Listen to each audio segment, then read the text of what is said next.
ওই মহিলা নিজের ঘর থেকে প্রিয়তম নবীর খোঁজ খবর নেওয়ার জন্য নিজের ঘর থেকে বের হয়ে গেছে। নিজের ঘর থেকে বের হইয়া উহুদের ময়দানে দৌড়ায় আর নবীকে খুঁজে একজন সাহাবীর সাথে সাক্ষাৎ। বলে, ও সাহাবী, মা বালু মুহাম্মদ সাল্লাল্লাহু আলাইহি ওয়াসাল্লাম, ও সাহাবী, তুমি আমাকে বলো না আমার প্রিয়তম নবীজির মৃত্যুর সংবাদ যে চতুর্দিকে ছড়িয়ে পড়েছে, আমার প্রিয়তম নবী কোথায়? বলো না আমার নবী কোথায় গেছে, কোথায় আছে বলো। ওই সাহাবী বলতেছে, ওগো মহিলা শুনো, আমি নবীর আমার কাছে নবীর কোনো খবর নাই, তবে অমুক জায়গায় দেখছি তোমার বাবার লাশ পড়ে আছে। মহিলা বাবার মৃত্যুর সংবাদ শুনে নিজে কর্ণপাত করলেন না, আবার পুনরায় দৌড়াইতেছে নবীর মহাব্বত অন্তরে নিয়া। নিজের বাবার মৃত্যুর সংবাদ শোনার পরেও দাঁড়ায় নাই। মহিলার টার্গেট নবীকে যতক্ষণ না পর্যন্ত না দেখবে ততক্ষণ পর্যন্ত মহিলা ক্ষান্ত হবে না, শান্ত হবে না। মহিলা পুনরায় দৌড়ায় কিছু দূর যাওয়ার পরে আরেকজন সাহাবীর সাথে সাক্ষাৎ। সাহাবীও বলতেছে, সাহাবীর কাছে আবার বলতেছে মহিলা, ইয়া সাহাবী, হো সাহাবী শুনো, মা বালু মুহাম্মাদিন সাল্লাল্লাহু আলাইহি ওয়াসাল্লাম, ও সাহাবী বলো না আমার প্রিয়তম নবীর কি অবস্থা, নবী কোথায় আছে, নবী কেমন আছে, তুমি জানো কিনা আমাকে একটু জানায়া দাও। মহিলা এ কথা বলার পরে সাহাবী বলে, না, নবীর খবর আমার কাছে নাই, তবে তোমার স্বামীর সংবাদ আমি কি অমুক জায়গার মধ্যে পড়তে দেখেছি, পড়ে আছে। মহিলা তখনও স্বামীর মৃত্যুর সংবাদ শুনে কর্ণপাত করলেন না, পুনরায় দৌড়াইয়া পুনরায় নবীজিকে খোঁজার জন্য দৌড়ায়। ঘর থেকে বের হয়ে শুধু নবীর তালাশে কিছু দূর যাওয়ার পরে আবার একজন সাহাবীকে বলতেছে, ও সাহাবী শুনো, মা বালু মুহাম্মাদিন সাল্লাল্লাহু আলাইহি ওয়াসাল্লাম, ও সাহাবী আমার প্রিয়তম নবীর কি অবস্থা, তুমি আমাকে একটু বলে দাও নবীজির কি অবস্থা, নবীজি কেমন আছে। সাহাবী বলে, ও মহিলা শুনো, নবীর খবর আমার কাছে নাই, তবে অমুক জায়গায় দেখলাম তোমার ভাইয়ের লাশ পড়ে আছে। মহিলা নিজের ভাইয়ের মৃত্যুর খবর শুনে তখনও পর্যন্ত মহিলা কর্ণপাত করলেন না। মহিলা পুনরায় আবার দৌড়াইতেছে। দৌড়ানোর পর কিছু দূর যাওয়ার পরে আবার পুনরায় আরেকজন সাহাবীর সাথে সাক্ষাৎ। সাহাবীকে আবার বলতেছে, ও সাহাবী বলো না, মা বালু মুহাম্মাদিন সাল্লাল্লাহু আলাইহি ওয়াসাল্লাম, লা ইউমিনু আহাদুকুম হাত্তা আকুনা আহাব্বা ইলাইহি মিন ওয়ালিদিহি ওয়া ওয়ালাদিহি ওয়ান নাসি আজমাইন। أو كما قال النبي عليه الصلاة والسلام. اللهم صل على محمد وعلى آل محمد كما صليت على إبراهيم وعلى آل إبراهيم إنك حميد مجيد.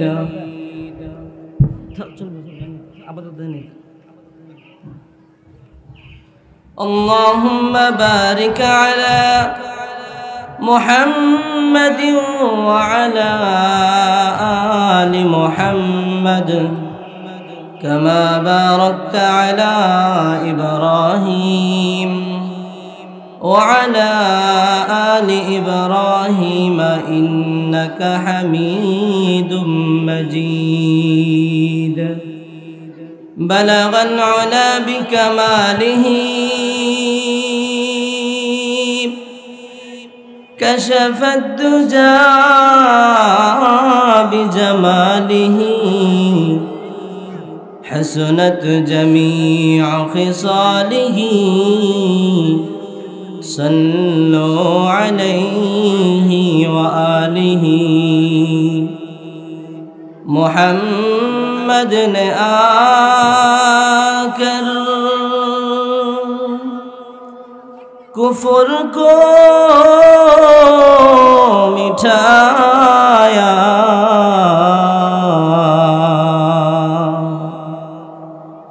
کفر کو مٹھا کر صداقت بتایا بلغ العلا بکمالہ کشف الدجى بجمالہ حسنت جميع خصاله صلوا عليه وآله لا إله إلا الله لا إله إلا الله لا إله إلا الله لا إله إلا الله لا إله إلا الله محمد رسول الله صلى الله عليه وسلم الحمد لله ঐতিহ্যবাহী ব্রাহ্মণবাড়িয়ার সদর থানার অন্তর্গত মোহাম্মদপুর উত্তরপাড়া ঈদগাহ মাঠ ও হিলফুল ফুজুল সংগঠনের উদ্যোগে 5 দিন ব্যাপী তাফসীরুল কোরআন মাহফিলের দ্বিতীয় দিনে সম্মানিত সভাপতি, প্রধান অতিথি, বিশেষ অতিথিবৃন্দ, মুআজ্জাজ উলামায়ে কেরাম ও এলাকাবাসী, সর্বপ্রথম আল্লাহ তাআলার দরবারে লাখ কোটি শুকরিয়া আদায় করি যে মহান রব্বুল আলামিন আমাদেরকে এই কোরআন ও তাফসীরের মাহফিলে আসার বসার, কিছু কথা আমাকে বলার এবং আপনাদেরকে শ্রবণ করার তৌফিক দান করেছেন। সেজন্য রব্বে কারীমের নিকট শুকরগুজারদের অন্তর্ভুক্ত হয়ে কালিমাতুশ শুকর আদায় করি আলহামদুলিল্লাহ। অসংখ্য অগণিত দুরুদ ও সালাম বিশ্ব মানবতার কান্ডারি, বিশ্ব মানবতার মুক্তির দেশারি ইমামুল মুরসালিন খাতামুন নবিয়্যিন জনাবে মুহাম্মদুর রাসূলুল্লাহ সাল্লাল্লাহু আলাইহি ওয়াসাল্লামের উপর। সময় খুবই অল্প, এই কারণের জন্য চেষ্টা করব যেই আয়াত এবং হাদিস তেলাওয়াত করা হয়েছে সেই আয়াত এবং হাদিসকে সামনে রেখে কিছু কথা আমাকে বলার। আল্লাহ তাআলার কাছে কামনা করি যে কথাগুলি আল্লাহ তাআলা আমার মুখ থেকে, জবান থেকে বের করবেন, সেই কথাগুলির উপরে সর্বপ্রথম যেন আমাকে এবং আমরা যারা শুনব সকলকে আমল করার তৌফিক দান করেন। ওয়া মা তাওফীকি ইল্লা বিল্লাহ। আমি আপনাদের সামনে মহাগ্রন্থ আল কোরআন থেকে একটি আয়াত এবং নবীজির একটি হাদিস পাঠ করেছি। আল্লাহ তাআলা আমার তেলাওয়াতকৃত আয়াতে মানুষদেরকে জানায় দিতেছেন, বুঝায় দিতেছেন। আল্লাহ তাআলা নবীকে বলেন, কুল, হে নবী আপনি বলে দেন, ইন কুনতুম তুহিব্বুনাল্লাহ, তারা যদি আমি আল্লাহ তাআলাকে যদি মহব্বত যদি করতে চায়, পৃথিবীতে যত মুসলমান আছে, মানুষ আছে, তাদের মধ্য থেকে যারা ঈমানদার মুসলমান, তারা মনে প্রাণে সকলেই চায় আল্লাহকে যেন তারা মহব্বত করে। কারণ আল্লাহর মহব্বত না পাইলে, না থাকলে জান্নাত পাওয়া সম্ভব হবে না। তো আল্লাহ তাআলাকে তো আর সরাসরি তো আর পাওয়া যাবে না। কিভাবে পাইব? ফাত্তাবিউনি, কেমন যেন আল্লাহ তাআলা জানায় দিতেছেন, নবী আপনি জানায় দেন, তারা যেন আপনি নবীর অনুসরণ করে, তারা যেন আপনি নবীকে তারা যেন ফলো করে। যদি করতে পারে তো ইউহিব্বুকুমুল্লাহ, স্বয়ং আল্লাহ তাআলা মহব্বত করবে। সুবহানাল্লাহ। তো এক কথাই নবীকে মহব্বত করা। আজকে কিছু মানুষ এমন বের হয়েছে যারা নিজেদেরকে শুধু আহলে কোরআন বা আহলে হাদিস দাবি করে, বিভিন্ন ধরনের ফিতনা। তো এক কথায় কোরআনও ছাড়া যাবে না, হাদিসও ছাড়া যাবে না। কোরআন এবং হাদিসের সম্বন্ধেই আমি আমার জীবনকে পরিচালনা করতে হবে। আল্লাহর নবী বলে গেছেন, তারাকতু ফীকুম আমরাইন লান তাদিল্লু মা তামাসসাকতুম বিহিমা কিতাবাল্লাহি ওয়া সুন্নাত রাসূলি। কোরআন এবং হাদিসের সম্বন্ধেই যদি তুমি তোমার জীবনকে যদি চালাইতে পারো, তাহলেই তুমি পরকালে তুমি জাহান্নাম থেকে তুমি মুক্তি পাইবা, পাওয়ার আশা তোমার আছে। একটা মানলা আর একটা মানলা না। আমরা যে চলাফেরা করে আমাদের প্রত্যেকের দৈনন্দিন জীবনের মধ্যে আমাদের চলার ক্ষেত্রে, ঘুমানোর ক্ষেত্রে, সব ক্ষেত্রে নবীজির সুন্নত আছে। বাথরুমে গেলে, খাইতে গেলে, ঘুমাইতে গেলে, ঘুম থেকে জাগ্রত হইতে গেলে, কাপড় পরিধান করতে গেলে, সর্বক্ষেত্রেই নবীজি আমাদেরকে দোয়া শিখাইছেন, নবীজির সুন্নত আমাদেরকে শিখাইছেন।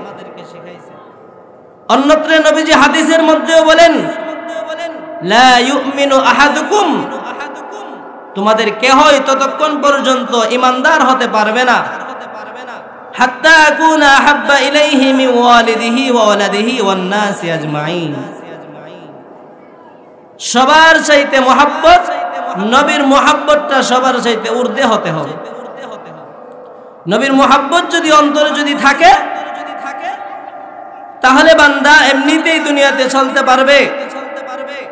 না হয় নবীকে আমি মানলাম না, বাকি সব কিছু করলাম, আমি নামাজ আদায় করলাম, নবীর তরিকা আমার মধ্যে নাই, তাহলে আমার নামাজ ঠিকভাবে হবে না। আমি দুনিয়াতে চললাম, আমি আমার নিজের মতো চললাম, তাহলে আমি সঠিকভাবে আমার চলাফেরা হলো না। এজন্য কোরআন এবং হাদিসের সম্বন্ধেই যদি চালাইতে পারি আমার জীবন, দুনিয়াতেও আমি সফল কাম হব, আখিরাতেও আমি সফল কাম হব। সাহাবায়ে কেরামের অবস্থা ছিল, নিজের জান মাল, বিবি, বাল বাচ্চা, সন্তান সন্ততি সকলের চাইতে নবীজিকে মহব্বত করতেন সাহাবায়ে কেরাম অনেক বেশি। কিভাবে?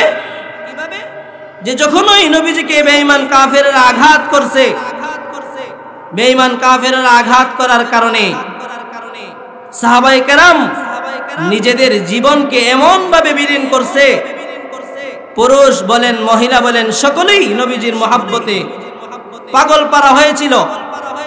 নবীজির মহব্বত প্রকাশ করতে গিয়ে যে যার যা কিছু ছিল সব কিছু নিয়ে নবীর এজহারে মহব্বত তারা প্রকাশ করছিলেন। যেমন সর্বক্ষেত্রেই আমি আমার হালতে আমি যদি নবীকে যদি না মানি, আজকে তো একদল এমন দেখা যায় যারা নবীকে মহব্বত করি বলে দাবি করে, কিন্তু সারা বছর না, শুধু এক মাস, রবিউল আউয়াল মাস আসলে তারা নিজেদেরকে বলে যে আমরা তো নবীকে মহব্বত করি, আসলেই তারা নবীকে মহব্বত করে না। কারণ যারা নবীকে মহব্বত করে তাদের মুখে অবশ্যই দাড়ি থাকতো, অবশ্যই তাদের চুল নবীর চুলের মতো হইতো, অবশ্যই তাদের চলাফেরা নবীর চলাফেরার মতো হইতো। এজন্যে দুনিয়াতে আমি আমার জীবন চালাইতে গিয়ে আমার নেতার মতো আমি চললাম, আমার নেতা যেইভাবে চলে সেইভাবে আমি চলার জন্য চেষ্টা করলাম। ঠিক তদ্রূপ ভাবে সবচাইতে দামি যেই মানুষটা, ইহকালেও দামি পরকালেও যেই মানুষটার সবচাইতে দাম, নবী মুহাম্মদুর রাসূলুল্লাহ সাল্লাল্লাহু আলাইহি ওয়াসাল্লামের মহব্বত অন্তরে সবচাইতে বেশি থাকা লাগবে। আর যদি আমি নবীর মহব্বত সবচাইতে বেশি নিজের মধ্যে ধারণ করি, দুনিয়াতে যদি আমি কোন রকমে যদি আমি চলাফেরা করিয়া যাইতে পারি, সাহাবায়ে কেরাম যেরকম ভাবে ১৫০০ বছর আগে আসিয়াও নবীর সাথে চলে চলে জান্নাতের মেহমান হয়েছিল, ঠিক তদ্রূপ ভাবে 1500 বছর পরে এই জমানার কোন উম্মত যদি, কোন বান্দা, কোন বান্দি যদি নিজের জীবন সাহাবায়ে কেরামের অনুকূলে নবীজির সাথে চলে, সুন্দরভাবে যদি চলাফেরা করে, চলাফেরা যদি করতে পারে, তাহলে 1500 বছর পরেও কেমন জানে নবীজি কেমন যেন বলতেছেন, মান আহাব্বা সুন্নতি, মান আহাব্বা সুন্নতি ফাকাদ আহাব্বানি ওয়া মান আহাব্বানি কানা মাই ফিল জান্নাহ। যেই মানুষটা জান্নাতে যাইতে চাই, যেই মানুষটা আমি নবীর সুন্নতকে মহব্বত করে, আমি এখন দুনিয়াতে নাই, আমি দুনিয়া থেকে বিদায় হয়ে গেছি, কিন্তু আমার উম্মত আমাকে দেখে নাই, না দেখেও বিশ্বাস করছে, আমি নবীর সুন্নত অনুযায়ী নিজের জীবন চালাইছে। পুরুষ, মহিলা, যুবক, যুবতী নিজের জীবন নবীজির চরিত্রের মতো চালাইছে, নবীজির সুন্নত অনুকূলে চালানোর চেষ্টা করছে, চলছে। নবী কেমন যেন আমাদেরকে সান্ত্বনার বাণী শোনায় দিতেছে, ও উম্মত, 1500 বছর পরে তোমরা আসছো, আর 1500 বছর আগে আমার সাথে সাহাবায়ে কেরাম চলছিল। সাহাবায়ে কেরাম চলার কারণে তাদেরকে দুনিয়াতেই অনেক সাহাবায়ে কেরামদেরকে আমি আল্লাহ জান্নাতের সার্টিফিকেট দিয়েছিলাম। ঠিক তদ্রূপ ভাবে আমি নবীদের 1000 বছর পরে কোন বান্দা, কোন বান্দি যদি আমি আল্লাহর হাবিবকে, নবী মুহাম্মদুর রাসূলুল্লাহর সুন্নতকে মানে, নবীজিকে মেনে মেনে নিজে চলার জন্য চেষ্টা করে, নবীজি কেমন যেন বলতেছে, কানা মাই ফিল জান্নাহ, আমি আল্লাহ নবী তাকে ঘোষণা দিয়া দিলাম। একজন সাহাবী আল্লাহর নবীর কাছে গিয়ে বলতেছে, ওগো আল্লাহর নবী, দুনিয়াতে তো আপনি এখন আছেন, আমরাও আছি, আমরাও কাজকর্ম করি, আপনিও আছেন, আমাদের যখন মনে চায়, ওগো রাহমাতুল লিল আলামিন, যখন আমাদের দিলে চাই আমরা আপনাকে দেখার জন্য, আমরা আমাদের কাজকর্ম ফালাইয়া ঘর থেকে আপনার মুহাব্বতে আপনাকে দেখার জন্য চলে আসি গো নবী। তাহলে মৃত্যুর পরে আপনারা তো অনেক উপরের জান্নাতে চলে যাবেন।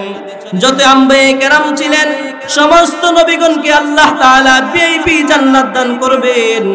আর সাহাবায়ে কেরাম, সাহাবী বলতেছে, ওগো আল্লাহর নবী, আপনি তো জান্নাতের অনেক উপরে থাকবেন, আর আমরা তো জান্নাতের অনেক নিচু স্তরে থাকব।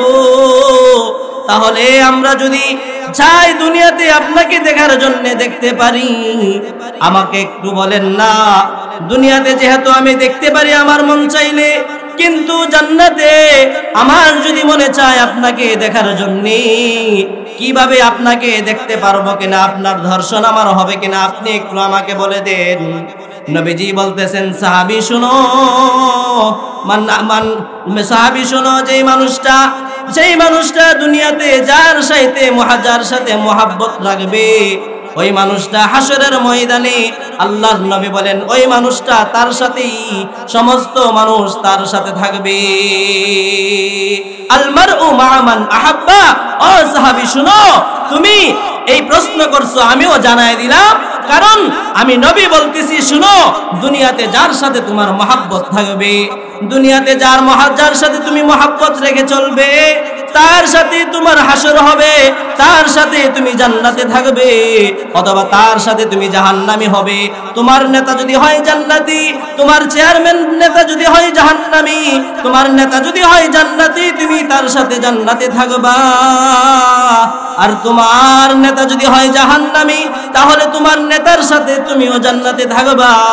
তাহলে তুমি আবার চিন্তা করে তুমি কোন নেতার সাথে চলবা। যেই নেতা নামাজ পড়ে ওই নেতার সাথে চলবা, যেই নেতা সুদ ঘুষ থেকে বিরত থাকে, যেই নেতা জুলুম করা থেকে বিরত থাকে, ওই নেতার সাথে তুমি চলবা। নাকি যেই নেতা দুনিয়াতে মানুষের উপরে জুলুম করে, মানুষের উপরে অন্যায় অত্যাচার করে, তুমি ওই নেতার সাথে চলবা? তুমি একটু ভেবে দেখো। এবার নবীজি বলতেছে, সাহাবী শুনো, আল মারউ মা মান আহাব্বা, তুমি শুনো, দিল থেকে অন্তর থেকে যদি তুমি কোনো মানুষকে মহব্বত করতে পারো, আমি নবী তোমাকে জানায় দিলাম জান্নাতেও তুমি ওই মানুষটার সাথে তুমি থাকবে। সাহাবায়ে কেরাম বলেন, আমরা যখন এই কথা শুনলাম, শোনার সাথে সাথে সমস্ত সাহাবায়ে কেরাম বলতেছে আমরা এমন খুশি হইলাম, ইতিপূর্বে আমরা কখনো এত চমৎকার ভাবে এত খুশি আমরা কখনো হয় নাই। নবীজি জানায় দিয়েছে, সাহাবী শুনো, যার সাথে তোমার মহব্বত বেশি থাকবে তার সাথেই তোমার জান্নাত হবে। সে যদি হয় জান্নাতি আর সে যদি জাহান্নামী হয়, তাহলে তুমিও হবে তার সাথে জাহান্নামী। কেন? তুমি যার সাথে চলছো সে দুনিয়াতে খারাপ কাজে লিপ্ত ছিল, সে দুনিয়াতে ভালো কাজ করে নাই, এ কারণে তুমিও খারাপ কাজে থাকার কারণে নেতার সাথে তুমিও নেতার সাথেই জান্নাতে যাইবে যদি নেতা ভালো হয়, আর না হয় যদি জান্নাত বদকার হয় তাহলে সে জাহান্নামে যাবে। এই জন্য নবীজি বলে দিয়েছেন, দেখো, লা ইউমিনু আহাদুকুম হাত্তা আকুনা আহাব্বা ইলাইহি মিন ওয়ালিদিহি ওয়া ওয়ালাদিহি ওয়ান নাসি আজমাইন। সবার চাইতে সন্তান সন্ততি ছেলে মেয়ে সবার মহব্বতের চাইতে আমি নবীর মহব্বত তোমার অন্তরে যদি বেশি থাকে তাহলে তুমি প্রকৃত মুমিন, না হয় তুমি কচ্ছিন কালেও তুমি আমি আল্লাহর কাঠগড়ার মধ্যে আমি আল্লাহর লিস্টের মধ্যে তুমি কখনো প্রকৃত মুমিন নয়। এজন্য সাহাবায়ে কেরাম সর্বহালতে বিপদে আপদে নবীজির পাশে ছিলেন সমস্ত সাহাবায়ে কেরাম। এমনকি বিশেষ করে উহুদের যুদ্ধের ময়দানে সমস্ত সাহাবায়ে কেরাম বেঈমান কাফেরদের বিরুদ্ধে ঝাঁপিয়ে পড়ছিলেন। এর মধ্যে হঠাৎ কেমন যেন একটা মিথ্যা সংবাদ পড়িয়েছিল, নবী মুহাম্মদ দুনিয়াতে নাই, নবীজি দুনিয়া থেকে বিদায় হয়ে গেছে। এই কথা যখন মিথ্যা সংবাদ যখন চতুর্দিকে যখন ছড়িয়ে পড়ছে, পড়ার কারণে সকলেই বেহুশ হয়ে গেছে। হায়রে, যেই নবীকে এত দিল দিয়ে মহব্বত করলাম, নিজের জানের চাইতে বেশি মহব্বত যেই নবীকে করি, সেই নবী দুনিয়া থেকে বিদায় হয়ে গেছে। সকলেই বেকুল হয়ে গেছে, সকলেই আত্মহারা হয়ে গেছে, সকলেই টেনশনের মধ্যে পড়ে গেছে। তাইলে তো বেঈমান কাফেরদের মোকাবেলা আমরা সকলেই ঝাঁপিয়ে পড়া লাগবে। সমস্ত মানুষ আরো পুনরায় ঝাঁপিয়ে পড়ছে, এমনকি মহিলারা পর্যন্ত নবীজির মৃত্যুর সংবাদ শুনে পাগল পারা হয়ে গিয়েছিল। সকলেই দৌড়ায়, কোথায় আমার নবী কোথায়? এর মধ্যে একজন মহিলা, ওই মহিলা নিজের ঘর থেকে প্রিয়তম নবীর খোঁজ খবর নেওয়ার জন্য নিজের ঘর থেকে বের হয়ে গেছে। নিজের ঘর থেকে বের হইয়া উহুদের ময়দানে দৌড়ায় আর নবীকে খুঁজে একজন সাহাবীর সাথে সাক্ষাৎ। বলে, ও সাহাবী, মা বালু মুহাম্মদ সাল্লাল্লাহু আলাইহি ওয়াসাল্লাম, ও সাহাবী, তুমি আমাকে বলো না আমার প্রিয়তম নবীজির মৃত্যুর সংবাদ যে চতুর্দিকে ছড়িয়ে পড়েছে, আমার প্রিয়তম নবী কোথায়? বলো না আমার নবী কোথায় গেছে, কোথায় আছে বলো।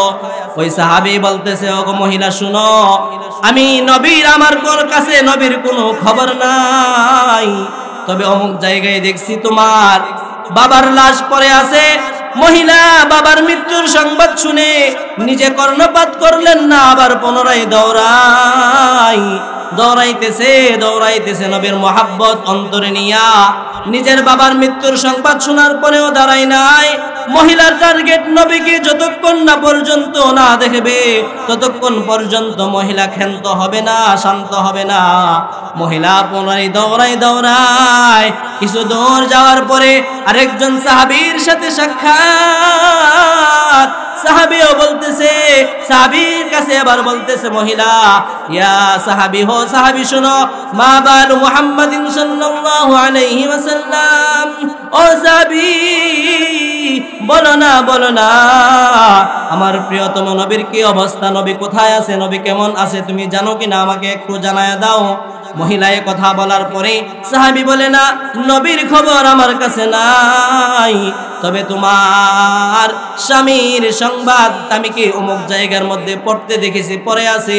মহিলা তখনও স্বামীর মৃত্যুর সংবাদ শুনে কর্ণপাত করলেন না, পুনরায় দৌড়াইয়া পুনরায় নবীজিকে খোঁজার জন্য দৌড়ায়। নাই, ঘর থেকে বের হয়ে শুধু নবীর তালাশে। কিছু দূর যাওয়ার পরে আবার একজন সাহাবীকে বলতেছে, ও সাহাবী শুনো, মা বালু মুহাম্মাদিন সাল্লাল্লাহু আলাইহি ওয়াসাল্লাম, ও সাহাবী আমার প্রিয়তম নবীর কি অবস্থা, তুমি আমাকে একটু বলে দাও নবীজির কি অবস্থা, নবীজি কেমন আছে। সাহাবী বলে, ও মহিলা শুনো, নবীর খবর আমার কাছে নাই, তবে অমুক জায়গায় দেখলাম তোমার ভাইয়ের লাশ পড়ে আছে। মহিলা নিজের ভাইয়ের মৃত্যুর খবর শুনে তখনও পর্যন্ত মহিলা কর্ণপাত করলেন না। মহিলা পুনরায় আবার দৌড়াইতেছে। দৌড়ানোর পর কিছু দূর যাওয়ার পরে আবার পুনরায় আরেকজন সাহাবীর সাথে সাক্ষাৎ। সাহাবীকে আবার বলতেছে, ও সাহাবী বলো না, মা বালু মুহাম্মাদিন সাল্লাল্লাহু আলাইহি ওয়াসাল্লাম, ও সাহাবী বলো না আমার প্রিয়তম নবীজির কি হালত।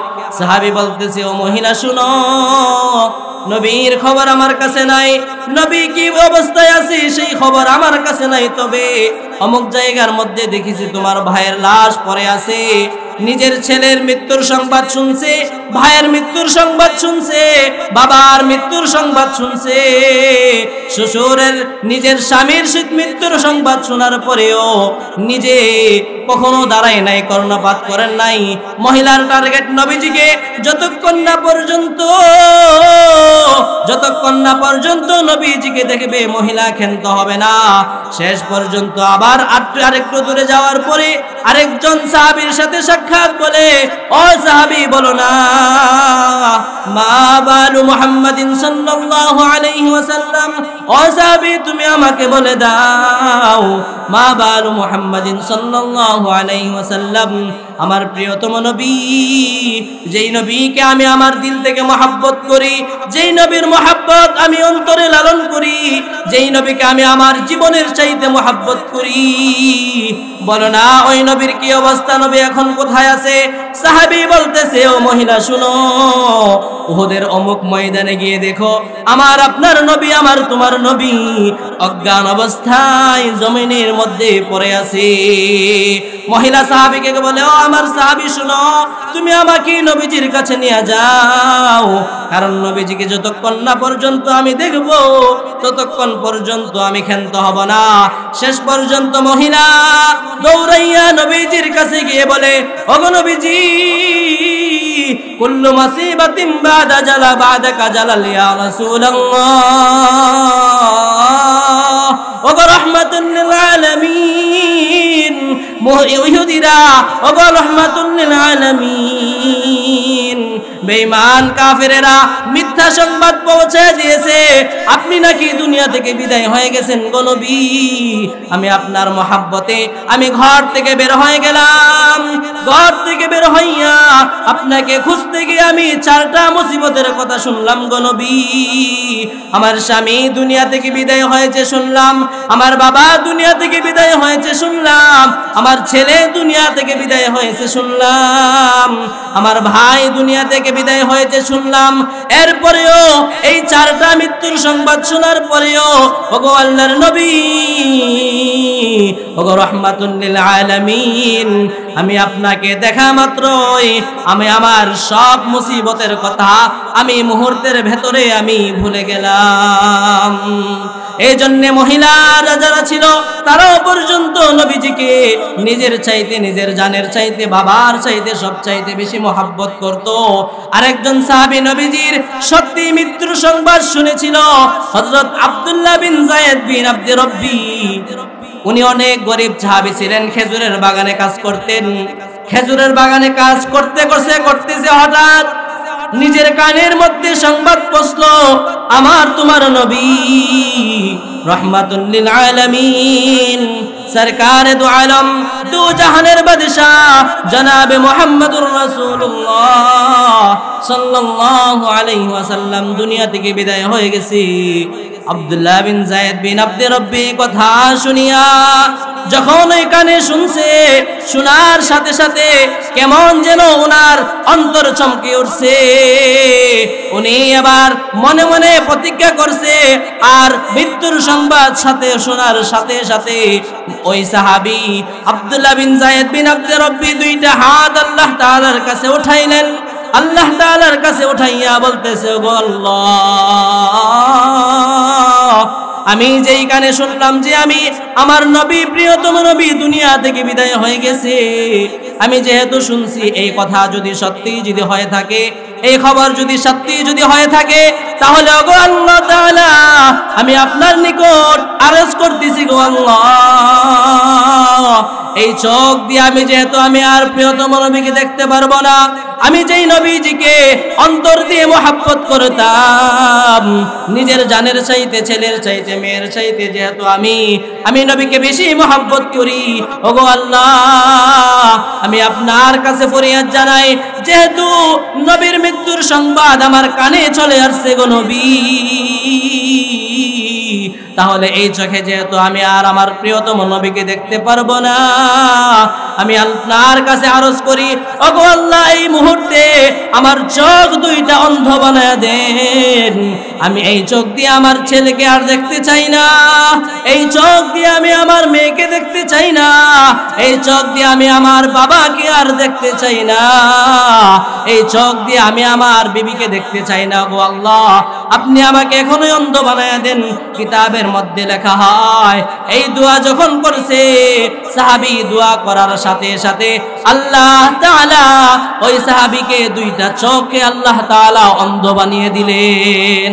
সুবহানাল্লাহ। সাহাবী খেজুরের বাগানে কাজ করত, নবীজির মৃত্যুর সংবাদ শুনছে, সাথে আল্লাহ তাআলার কাছে দোয়া করছে, ওগো আল্লাহ আমি যেহেতু কানে শুনলাম নবীজি দুনিয়া থেকে বিদায় হয়ে গেছে, আমি আর এই চোখ দিয়ে দুনিয়ার কোনো কিছু দেখতে চাই না, আমি এই চোখ চাই আমার যেন অন্ধ হয়ে যায়, কারণ যেই নবীকে আমি আর দেখতে পারবো না, যেই চোখ নবীজিকে দেখে আমি যেই চোখ আমি শীতল করতাম, ওই নবী যেহেতু দুনিয়া থেকে বিদায় হয়ে গেছে, ওগো রব্বুল আলামিন এখন আর আমার চোখ দিয়ে আমি আর দুনিয়ার কোনো কিছু দেখতে চাই না, ওগো আল্লাহ আমার চোখ দুইটা আপনি অন্ধ বানায়া দেন।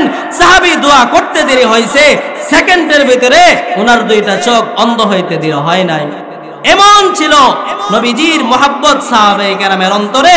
আজকে আমরা বলি যে নবীকে মহব্বত করি, কিন্তু নবীর আসলে প্রকৃতপক্ষে মহব্বত যদি করতাম, তাহলে বেঈমান কাফেরেরা আমার তোমার নবীকে এমন ভাবে ব্যঙ্গচিত্র করে কথা বলে, তখন কেবলমাত্র যারা উলামায়ে কেরাম, হক্কানি উলামায়ে কেরাম আছে, আর যেই সমস্ত যুবক ভাইয়েরা, মুরব্বী বাবাদের অন্তরে শুধু নবীর প্রেম আছে, তারাই যায়, সকলেই তাদের বিচার আনার জন্য যায় না। লম্বা কথা ছিল, অনেক কথা ছিল, যেহেতু সময় স্বল্প, আরো মেহমান আছেন, কথা বলবেন, কিছু টুটাফাটা কথা, ভাঙ্গাচোরা কথা বললাম। যে কথাগুলি বলছি এটাই বোঝানোর উদ্দেশ্য, নবীর মহব্বত যদি আমার অন্তরে যদি থাকে, বাস আমি আমার বাবার চাইতে, দাদার চাইতে, ভাইয়ের চাইতে, বোনের চাইতে, সকলের চাইতে বেশি মহব্বত। এখন তো নবী না, এখন কাকে মহব্বত করব? যারা হক্কানি উলামায়ে কেরাম আছে, দরবারে উলামায়ে কেরাম না, যারা মানুষের পা চাটে, তাদের অনুসরণ না, যারা আল্লাহ তাআলার প্রকৃত হক্কানি আলেম, তাদের কাছেই এখন বায়াত হয়ে চলাতে হবে। মৃত্যুর আগ পর্যন্ত যদি চলতে পারি, নবী নাই উলামায়ে কেরাম, নবীর ওয়ারিসদের সাথে যদি চলতে পারি, আল্লাহ তাআলা ইহকালেও আমাদেরকে শান্তি করবে, পরকালেও আমাদেরকে শান্তি করবে। যেই কথাগুলো বললাম, আল্লাহ তাআলা